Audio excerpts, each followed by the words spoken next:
En primeiro lugar, e dunha forma clara e contundente, expresar todo o noso apoio, o noso afecto, a nosa solidaridade, todo o noso apoio total a todas as víctimas que sufran acoso, estén donde estén e sexan as que sexan.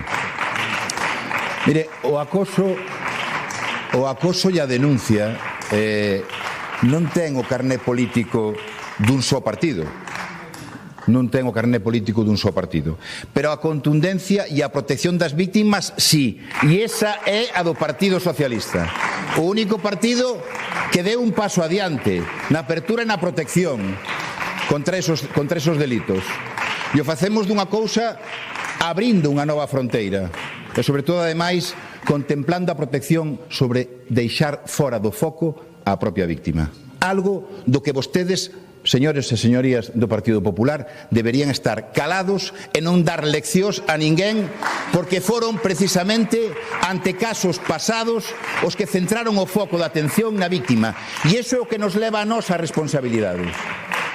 As miñas afirmacións en relación cos feitos que relataban vostedes son as que eu fixen, atenidas á verdade sempre, pero sobre todo perseguindo algo moi importante, que é preservar o anonimato das víctimas. Por eso, non poñendo o foco nas víctimas, non como fixeron vostedes con outras víctimas no pasado.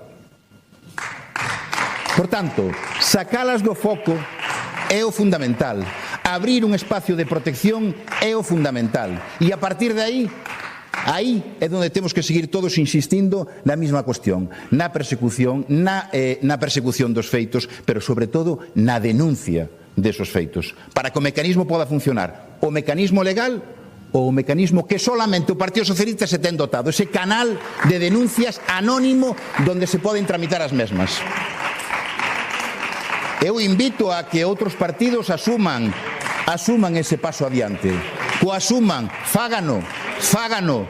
É doloroso, produce dolor en algunhas cuestións, sí, pero é un avance en a protección de todas as víctimas que sufren acoso.